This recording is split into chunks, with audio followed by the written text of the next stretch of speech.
Hello. I haven't done an Innerspace Explorer episode since I think July. I don't know when I uploaded the last one, but whenever it was uploaded, I think it was like sitting on my computer for a good while before it was uploaded. So in truth, we're at I'm recording this on February 1st, 2025, and it's been a good while. It's been a good while since I've made one of these, but I feel like it's long overdue. So here we are. There are a couple things, like I around New Year's, I wanted to do a recap of the previous year just because it was probably the most potent year for growth in my entire life. So maybe I'll do a recap of that. And then honestly, see where I go from there. I'm not really feeling like I have like a formal thing I want to convey. I have like a lot of the ideas and frameworks that are no longer like mind play, very potent and real aspects of my day-to-day, moment-to-moment experience. I do want to talk about. But we'll see what arises in this episode. And honestly, ideally I would start to do these more regularly because I feel like I'm like rapid fire. Like I feel like I'm like progressing in this understanding quicker than ever. And even the mundane level of it is different than it used to be. I'm going to pick up the microphone and hold it so I don't have to lean over it. So hopefully this is an acceptable audio level. Okay. I mean, I guess to grease the wheels to get started, we should probably talk about what the last year was like for me.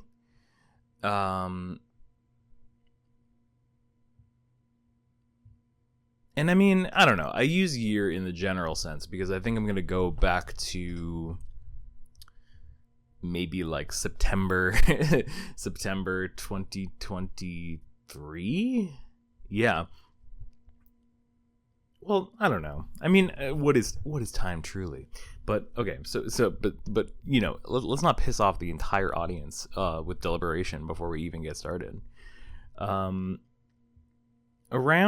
I got a good place to start. Around August, I'm gonna maybe turn down the audio levels. Give me a sec. Okay, is this more acceptable? No, that's too quiet. Maybe now it's pretty good. Yeah. Okay, I'm gonna roll with that.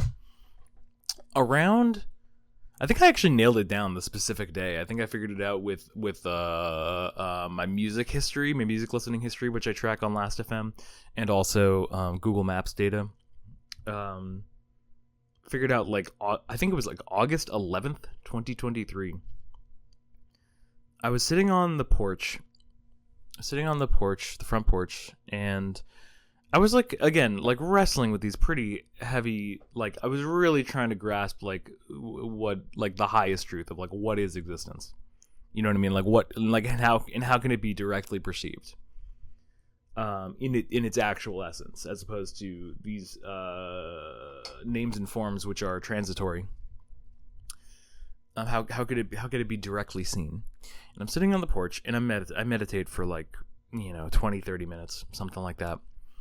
And I'm looking out at the tree in front of me, which actually I can see from my window now, although we're in, the middle of winter and the tree is now dead looking. But beside the point, it was a beautiful August summer day. The tree was vibrant and green. And it was just swaying gently in the wind.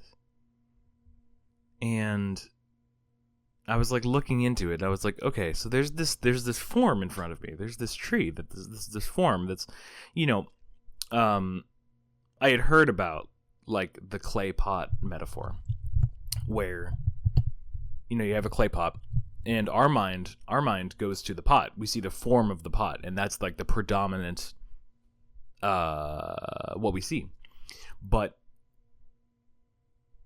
Vedanta teaches to look to the substance of it, which is the clay, and say, okay, throughout this entire pot, it is actually nothing but clay. It is entirely, like, there is actually only clay here. The form of the pot is a temporary appearance, one could say, within the clay, air quotes, within, because it's not that the clay is a different existence and then the pot shape exists inside of that. It's but in truth, like, without the clay there could be no pot, but there could be, you could remove the form of the, you could have not the form of the pot and still keep the clay. So the clay is more fundamentally real. So too with our reality that we experience on a moment-to-moment basis. With these names and forms are temporary appearances within existence itself, which doesn't go out of existence. But again, I didn't have these things as like firm knowledge. These were things that I was like had heard through the teaching, but did not fully assimilate yet. However, on that day, again, I think it was August 11th, 2023, sitting on the front porch, and I'm looking at the tree sway gently back and forth, and I'm like, oh, this is existence. It's not like you have to, like, at earlier stages, I thought, oh, well, you have to, like, go into deep meditation and, like, you know, shut off the sensory data, like, you have to no longer be experiencing a world, and then in the absence of that, you perceive this being thing. You perceive this eternal essence that's beyond all these names and forms. But that's like throwing away the clay pot to try to find the clay somewhere else. It's like the clay is exactly where the pot is, actually. And so looking at this tree swaying gently in the wind, I'm like, oh, this is that existence that I've been looking for these years. For years. It's right here. These forms, like, I didn't really have a nuanced understanding of it. It was just an intuitive pickup of like, oh, that's what it is. And upon this is what they say in the teachings, and in this moment on that particular day, it was experientially true that upon recognition of that existence, which is right here and now, and could only ever be that way, is like, it provides a feeling of pure bliss. And like, I've speculated since, like, oh, so like what is the exact mechanics of this bliss? What causes it? I think there's a multiple layers of it. There's a realization of a nature of something that is always present, that we fail to recognize basically our entire lives, and then upon recognition, it's like, oh, like it's an acknowledgement of something that has always been there, that despite not recognizing it all this time has never not been around. And then furthermore, there's a deeper realization of like, oh, well, you know, if this existence is eternal, then I could only be that. There could be none other than it. There is no other thing than it. Everything else is a temporary appearance within it. But in truth, what I actually only ever could be is that existence, which is always itself the same. There's a recognition of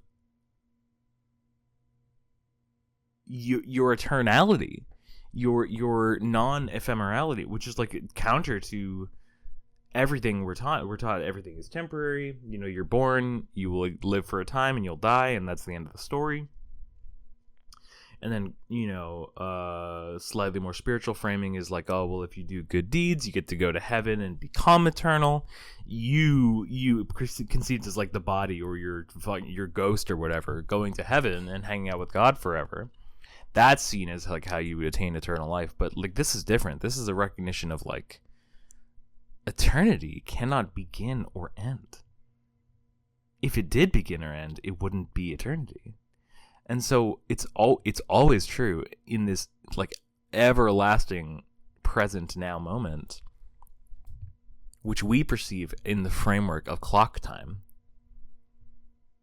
But it's just it's but anyways, on August, that day in August in 2023, I recognized that and experienced sheer complete experiential, like felt bliss.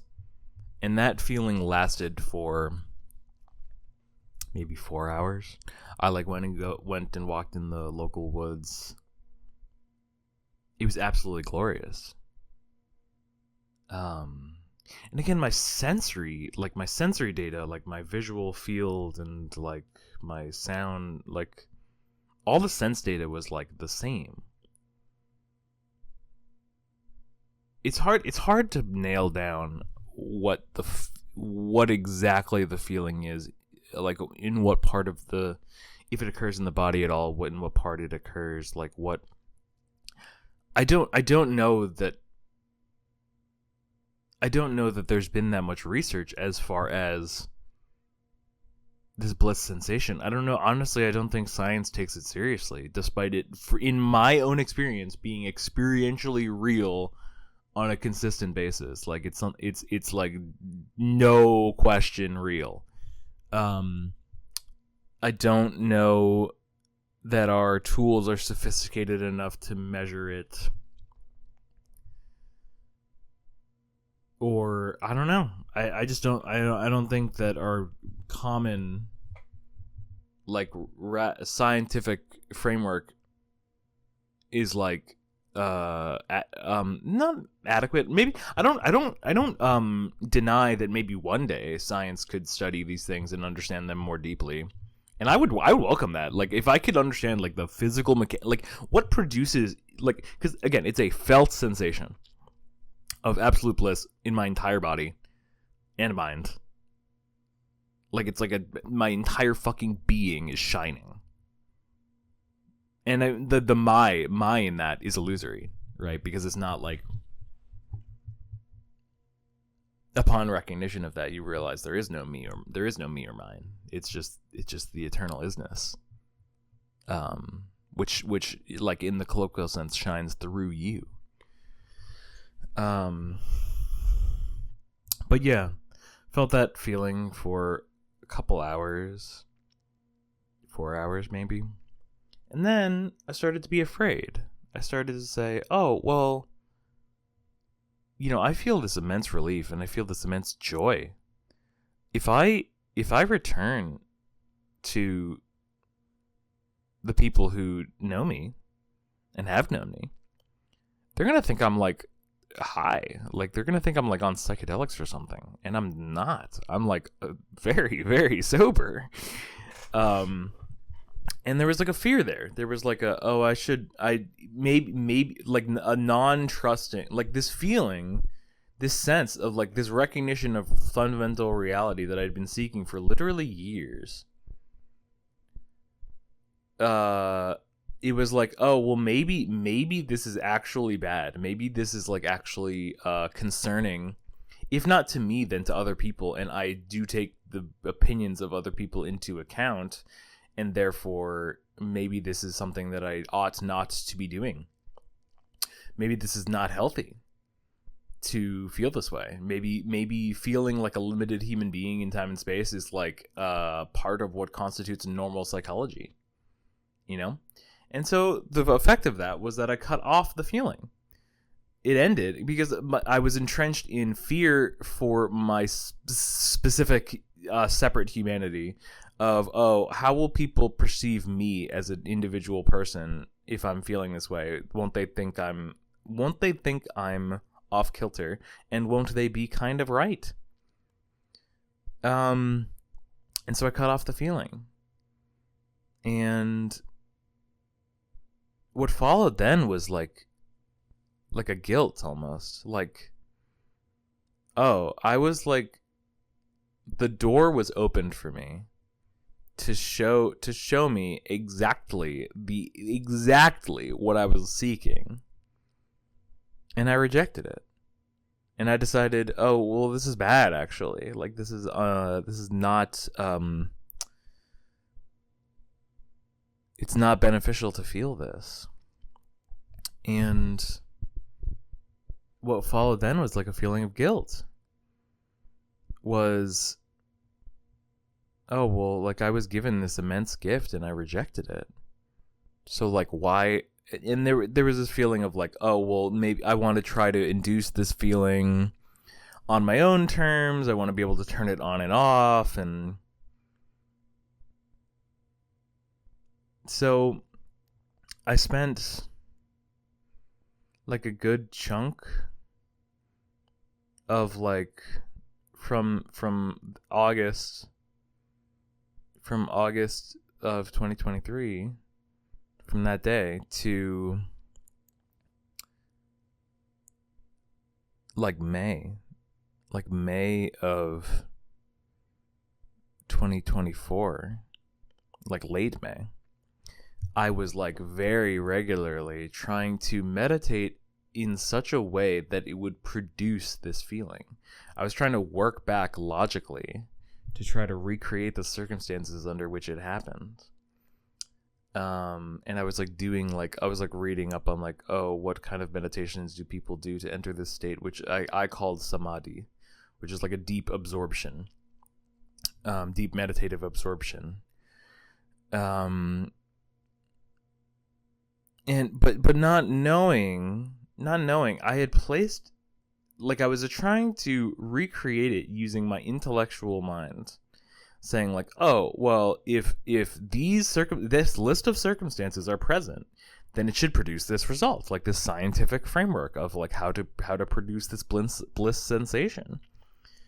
And not knowing that when the feeling was there and I rejected it, in the first place, there was this notion, there was this story that I placed in my emotional heart, which was, I don't deserve this. I do not deserve this feeling. I don't deserve it because I can't handle it, because because people will think I'm unhinged if I do have it. I don't deserve it because then I don't deserve it because I rejected it. Like I was shown something absolutely beautiful and I said no thank you, so therefore on that grounds I don't deserve it. These are all emotional stories that were placed in my heart, so to speak.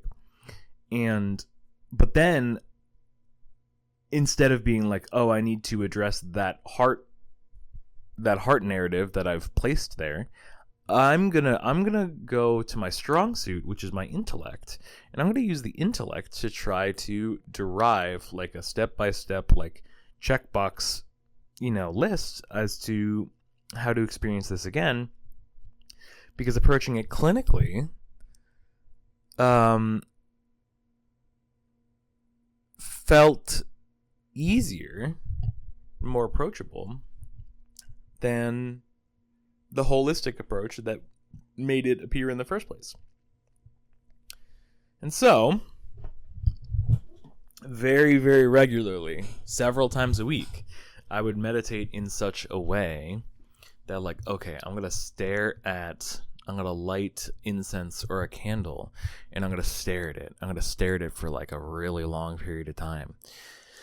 Because the idea is that like, oh, if you get absorbed in a singular external object, you focus your attention on a singular point for a long period of time, that can produce this feeling.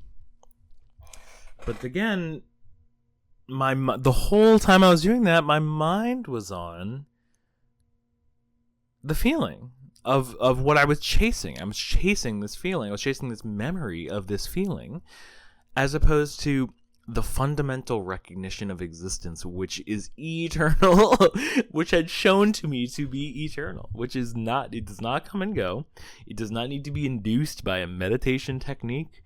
It does not need to be called upon by any fucking ritual or like a shifting around of circumstances. It is always eternally present, and the recognition of that produces the feeling. But I was trying to manipulate events in time and space to produce it. Because I couldn't handle the reality that was always there. Because I felt, in a poetic way of speaking, this divine presence showed itself to me to be quite literally everywhere, all powerful, omnipresent, right? And also my own nature, like not a distinct entity from me. But that was like, I couldn't handle that. I would much rather during this time have it be something that I can like apply or induce, because that means that it's within the control of my ego. It's very funny in retrospect. But anyways, weirdly enough, in like September, all this time, summer 2023 through like September 2023, all the way, like I started this new phase of my life in October. I was like gearing up to and then about to start a new job.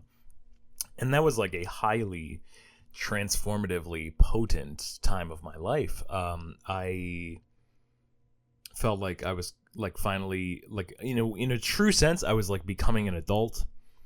I was finally having a job that kind of like was somewhat commensurate with my capabilities, and not just like a, you know, retail customer service, what have you job.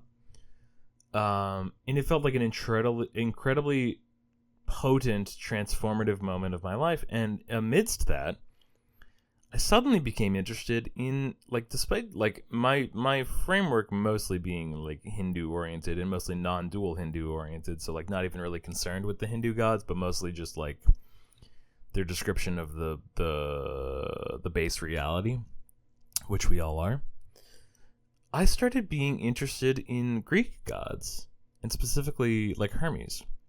Hermes being the god of commerce, change, like any transformation, any change from one state to another, like any travel, like if you can affix the prefix trans to anything, that's Hermes' domain. Transnational, whatever, transaction, all of it. Everything that changes, everything that travels from one state to another is Hermes' domain.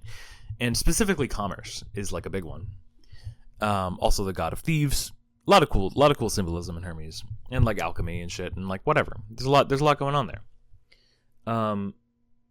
Spontaneously, I was like really interested in Greek divinities, and like Hermes as an anchor point of like, hey, if I'm gonna get a footing in Greek mythology, this is like my dude. He's a messenger god. Love that.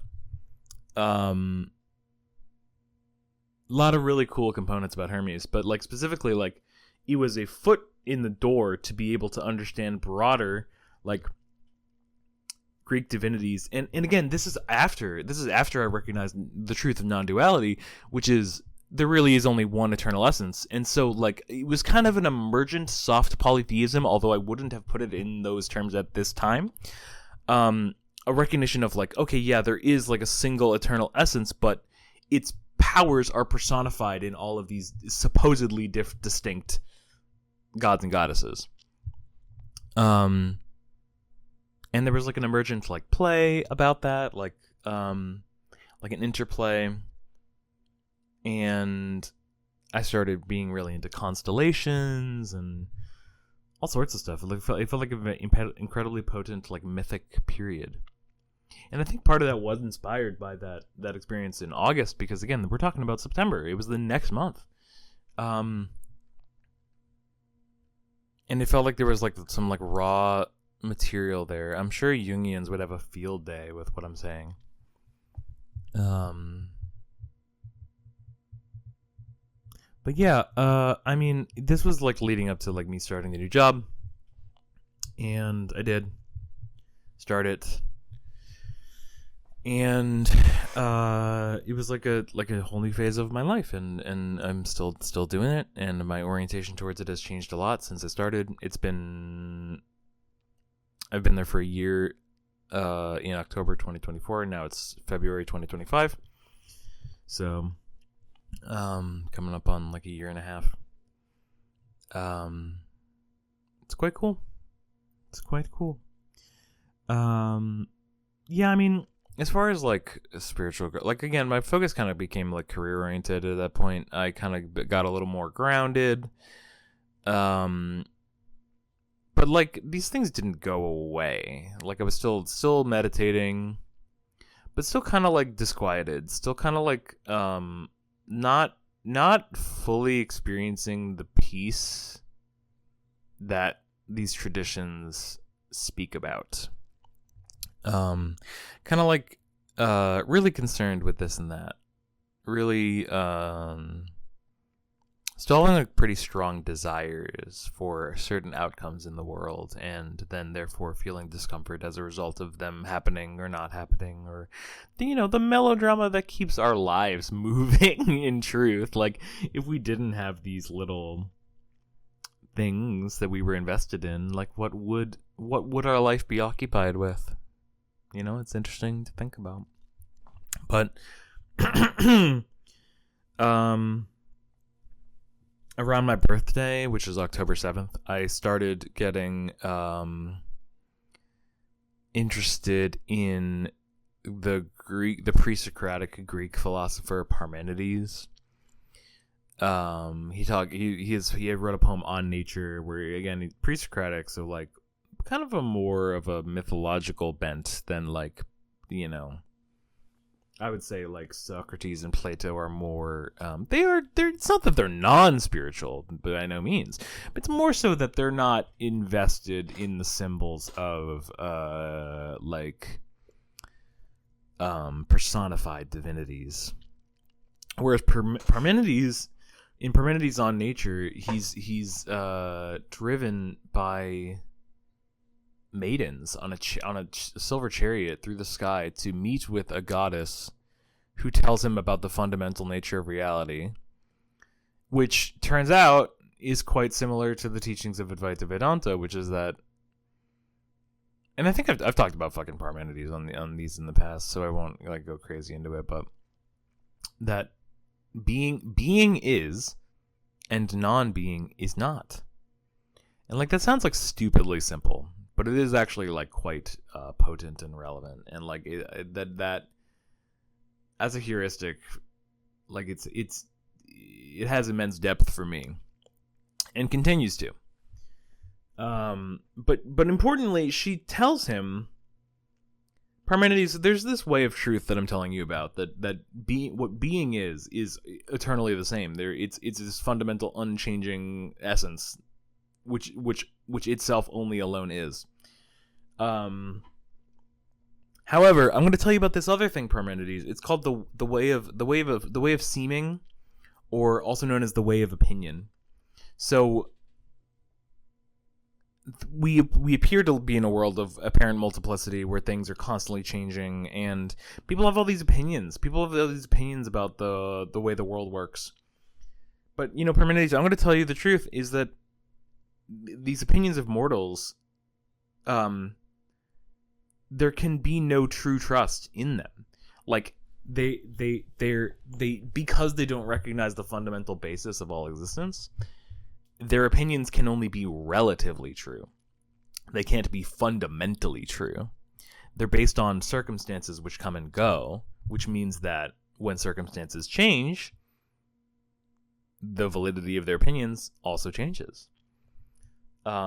And that was pretty eye-opening for me. It took me a long time to really chew on that, because I was so focused at first on like, oh my god, Parmenides is literally saying the exact same thing if it's Advaita Vedanta. It's like Brahman, which is the ultimate reality, and Maya, which is the total power of the universe, which creates the illusion of the world that we see in front of us, the appearance of the world that we see in front of us.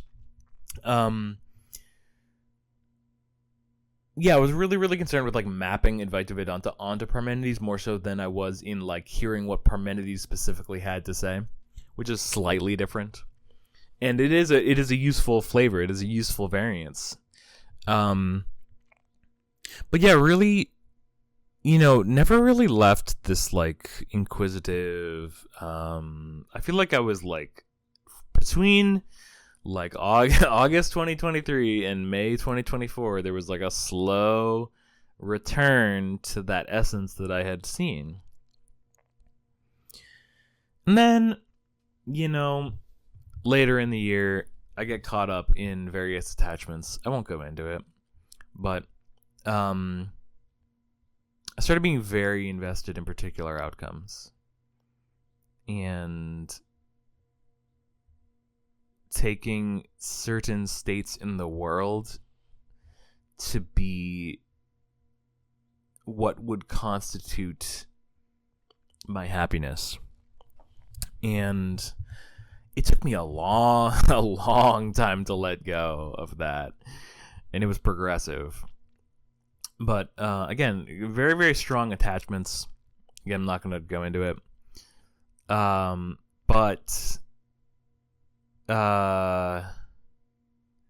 yeah, I became very worldly. I became very, despite knowing the fallibility of that, I became like, oh, if if this goddess, if the central goddess of all existence like loves me, then they would want me to have this good future. And so like maybe they are trying to like, set up the timeline to give me a good outcome. Like I got caught up in that bullshit, which was really not worth it. But I mean, in retrospect, I don't regret it because it like helped me. It helped me in the long run. But yeah, coming into like December, January, February, even I remember being like very, very uncomfortable and meditating like habitually to try to no longer trying to like induce a mystical state or whatever. But meditating purely for stress management purposes, like, oh wow, I feel genuinely so uncomfortable in my body because I'm like so invested in these particular outcomes and it's just not panning out that way. And so like I meditated a lot, mostly to try to stay grounded. And it helped. It did help. And honestly, I'm really glad I did it because it gave me the foundation. Like I started going, because like before that I was like, oh, let me do these like advanced meditation techniques to try to induce samadhi. It kind of brought it back to like, okay, well maybe just do the mindfulness stuff. Maybe do the meditations that are like just basic guided meditations that like people who are like entry level do. And it turns out that a lot of like the guided meditations in that realm, like Ram Dass and Alan Watts meditations and supposedly beginner stuff, it actually turns out there's immense depth in there that like they portrayed in such a way that a beginner can get into it, yeah, but like actually for someone who like knows the philosophies, there's actually there's a lot of shit in there to work with. And it helped me a lot. It helped me grow in like a stabilized piece. It helped set the foundation for what was to come. Come springtime, March, I started to turn inward a little bit. I started to feel a little bit better and started to like just have fun with life again more. I got a tape Walkman, and I started buying cassette tapes from artists I really like, and that was nice. It allowed me to experience music that I've enjoyed quite a lot over the past couple of years in a new way.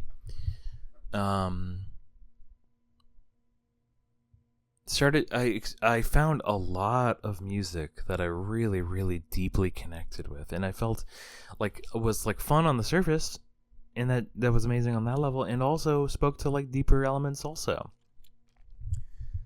But it was fun. It was a way to approach the depth that wasn't like serious and academic. It was like playful.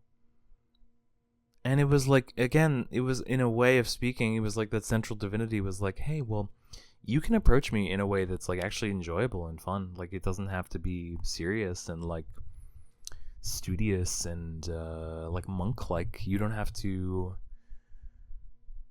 do austerities or like strict discipline in order to see what you're looking for. You can start to see it in your daily life, and I started seeing it in like a subtle way, like specifically like when I listen to this music, it makes me feel like I can connect to that essence, and like specific songs made me feel like it more than others. And then I'm trying to figure out the timeline of it. I think what happened next was we get to like Easter, which is like late March, early April time, and I visit New York City with my family.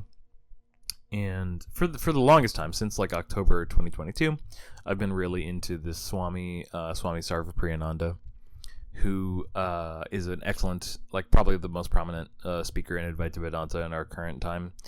He's in the lineage of Ramakrishna in New York City, and Swami Vivekananda, who came over to the United States in like 1896 or something, and founded this order.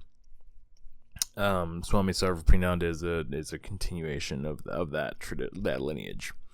So when my family went to New York City for Easter, and lo and behold, his center, his ashram, where he like does his lectures from, is in New York City. And I was able to visit him and hear him talk about it was like glorious, the luck of this. He was talking about specifically it was he does like an ongoing lecture series about the Bhagavad Gita, and this has been going on for years and years and years.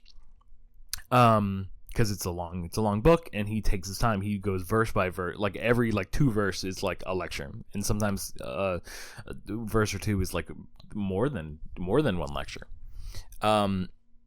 It just so happened that the week that I went to go see him, he was doing chapter 13, verse 1 and 2 of the Bhagavad Gita. And chapter 13 of the Bhagavad Gita is about the field and the knower of the field. It is maybe the most important chapter in the whole Gita for non-duality readings of it. In short, the knower of the field, it says, know the field to be this body, your body and mind. And then know the knower of the field, which is the consciousness that is aware of it. And so then it says, he gave a very simple 2-step process, which is 1, recognize that the field is not in itself the knower. That these are all objects, everything that you perceive, every single thing, your thoughts, physical objects in front of you, every single goddamn thing are perceptions that consciousness sees. They are not the consciousness itself in themselves, right? The form of the pot is not the clay itself, right? That's step 1. Step 2 is flip it. Okay, they're not the pot is not literally equal to clay, but the clay pot is none other than all the way through like if you remove the clay, there is no pot. So like step 1, these things that appear to consciousness are not literally consciousness themselves. Step 2, they're none other than consciousness. That is consciousness appearing as this. Like the appearance itself is not consciousness in a sense, in a matter of speaking. Like consciousness is not, I don't know what's fucking in front of you, audience, but I see a desk and I see a pen and headphones and stuff like that. A pen, a desk, and consciousness does not transform into a headphones and a desk and a pen. And yet, minus, like, it is literally consciousness appearing to you as this. It is not transformed into them, but you are actually only seeing your own consciousness, because that's it. That's all there is. And so the field and the knower teaching is essentially that. And the Swami went on to say that the world, one way of seeing it is that the world is God's body. And that hit. That landed. I was walking, or that was like, I went to go see him, like, we came in on Friday night, and I went to go hear him speak on Friday night in person. It was quite nice. After listening to this guy speak on YouTube for a long time now. And I that whole weekend, I chewed on his words, and I applied them to my moment-to-moment basis. And I directly felt like, yeah, the world is God's body. That's like literally true. Like I'm literally walking around this singular essence. And that, again, it's the same thing that I realized in August of 2023, that the tree swaying and existence itself are not separate from each other. Yeah.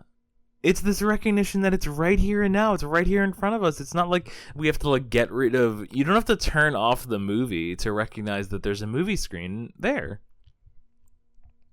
The fact that any movie is possible tells you that, just by default, shows you that there's a movie screen there. And so that was quite eye-opening and honestly laid the foundation for probably the way the rest of the year played out.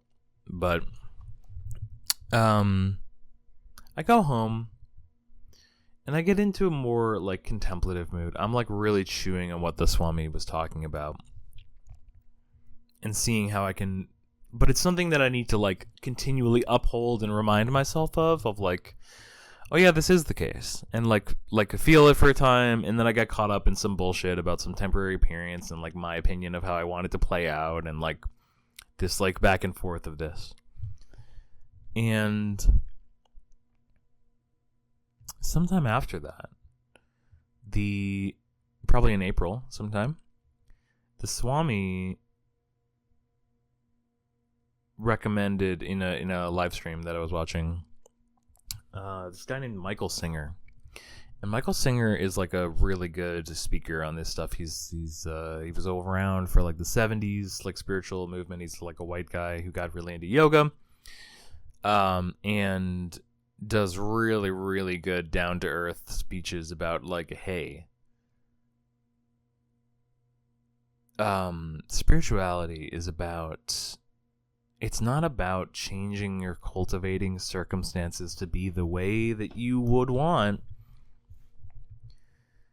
It's about a recognition of what is, and it's about a management of energy, and what allows the energy to flow freely is like a it's like a subtle thing to get at. Like what blocks the energy, better said, is your preferences. It has to be this particular way for me to be okay, and if it's not that particular way, then I'm not okay.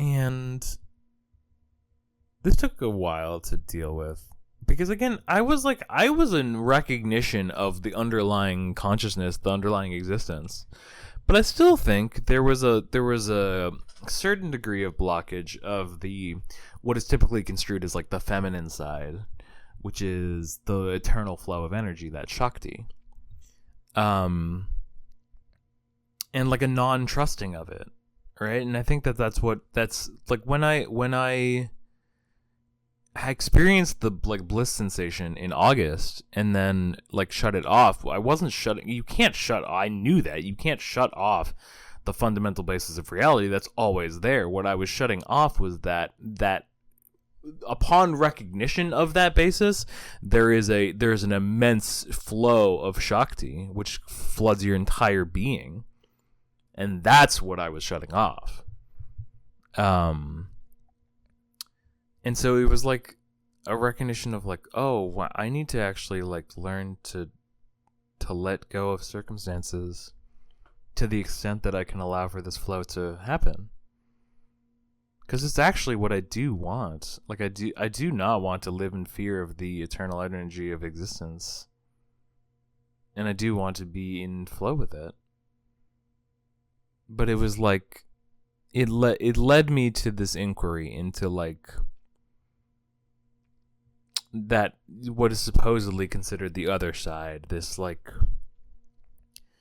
immense power that causes the forms to come into being lowercase, being temporary.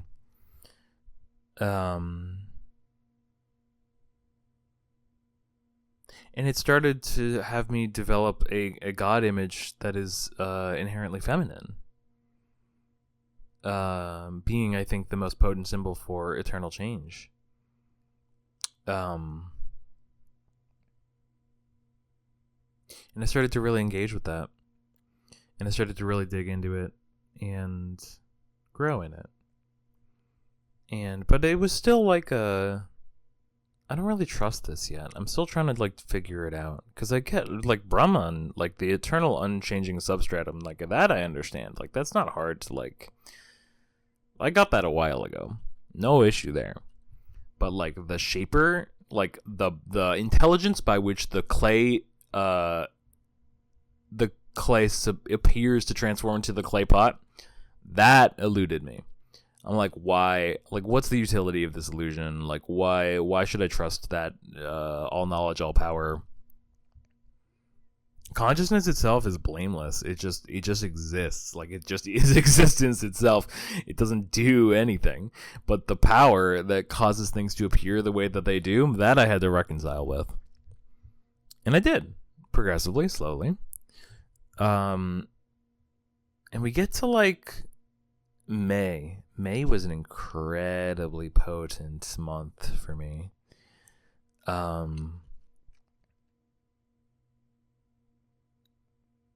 I'm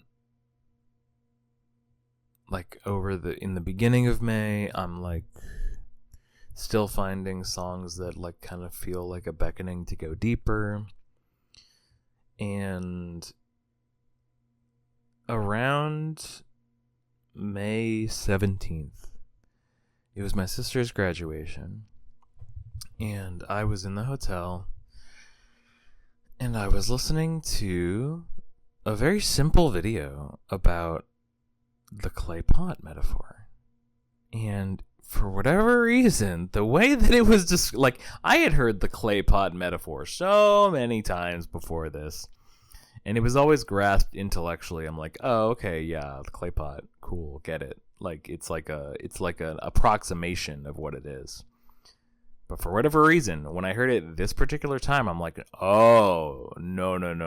That's like a literal description of what it is. Like, it is, like, for whatever reason, it dropped on me of like, yeah, these names and forms are not distinct from the eternal substratum of which they are. It's the same location. Like, literally, the same thing that I realized in August 2023 and then rejected was like, oh, that's real. Like, that's like I realized it not in meditation, but in just like a casual, like, I'm watching a YouTube video moment. And I'm like, oh, okay. And then, like, I shit you not, 1 week later, May 22nd,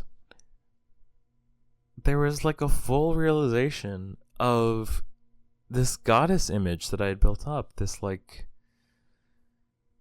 you know, God in the form of unceasing change was actually incredibly benevolent, loving force that actually was guiding me this entire time to the understanding which I set out to understand in like April 2021 when I said I want to learn how to simply be. From that moment onward, my entire life was framed around growth towards that goal, which I, in my heart of hearts, yearned and said, I want this. I want to understand how to simply be. And a recognition of, like, a little after 3 years later, that had been directly fulfilled. And from that moment on, like May 22nd of last year, it's been, like, I shit you not, like almost unceasing bliss. Like, on a moment-to-moment basis, like, life's up and downs still happen, and there's still emotional volatility. There's still the ability to get annoyed or have the full range of human emotions. It's not a numbing or a neutering of emotion or anything. Like, you can still have pain, any number of these things, but since then, almost continuously to now, I live in an unbroken recognition of that eternal essence, not only as the substratum of all existence, but also as the very power which animates all change. And so it's like when the Hindus say that we worship an immanent, transcendent God, that both aspects of that were finally in place for me. Like, the transcendent had been recognized a long time ago, but the immanent also. And the immanent and transcendent are not two distinct components. It is the same thing viewed from two vantage points. And my life has been incredibly blessed. Not only after that recognition, but the entire time. And now I just kind of hang out with this divinity, and like, it's playful. It's like incredibly wise. And like, I seek to grow my models and my understanding of it, despite even like full recognition of it. I'm still seeking to grow in this aspect because it's fun.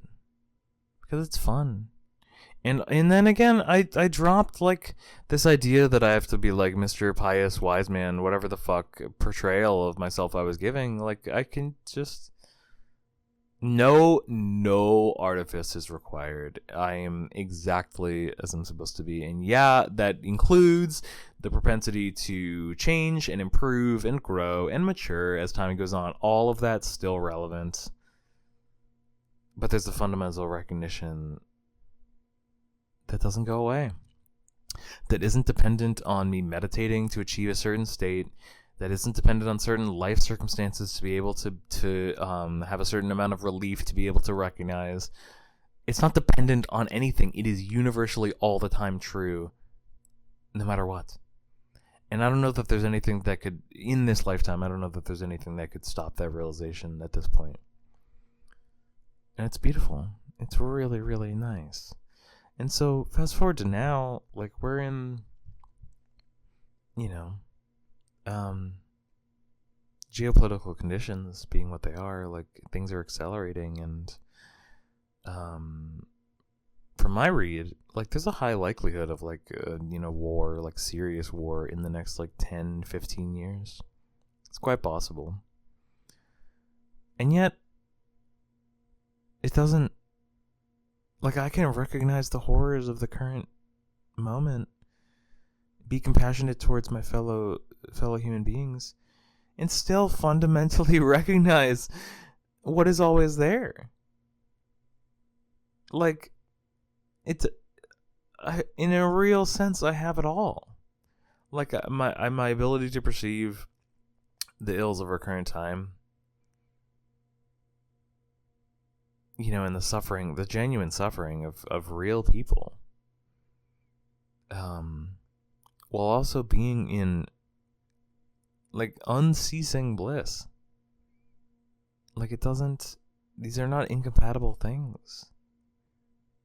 And I guess I just don't even know what I would ask for anymore. Like, I literally everything I've ever wanted, I have. And more. Like, what else could I possibly ask for? Maybe I'll arrive on something later. But now the question is, how do I best be of use? And because for a long time early on, when I started feeling peace, again, this is like maybe 2021, like, so very early in the journey, the level of peace that I was feeling then was mostly like a relief from anxiety, which, again, glorious at the time. I felt that I owed it to pass that relief on to other human beings to be able to earn it myself. No longer have that trepidation. I don't think it needs to be earned, but at the same time, it actually is a great joy for me to be able to be available to other people in whatever level they're at. It's not about like, oh, I need to pass on the fucking highest knowledge to all people that I encounter.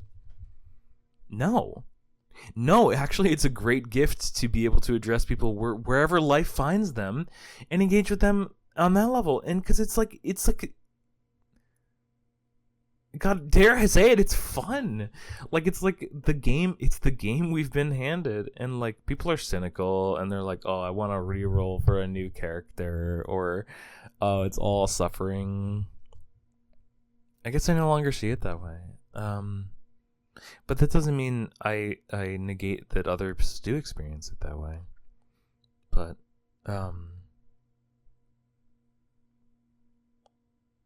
it just feels like I have this immense depth that I've arrived upon that I feel potently in literally every moment. And yet there's like a playfulness, there's like a playful ease about it. It's just really, really nice.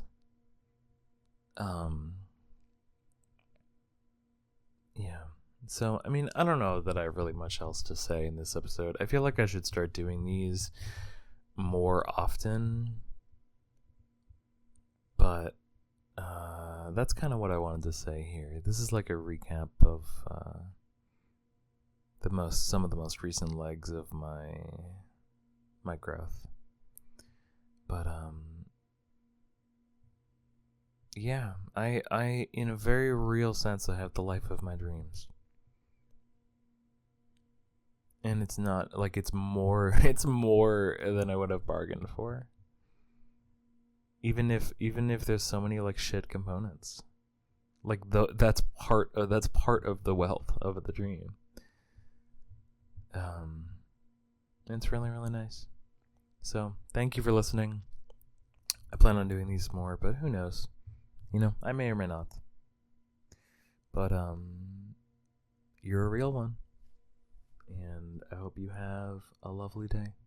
Bye.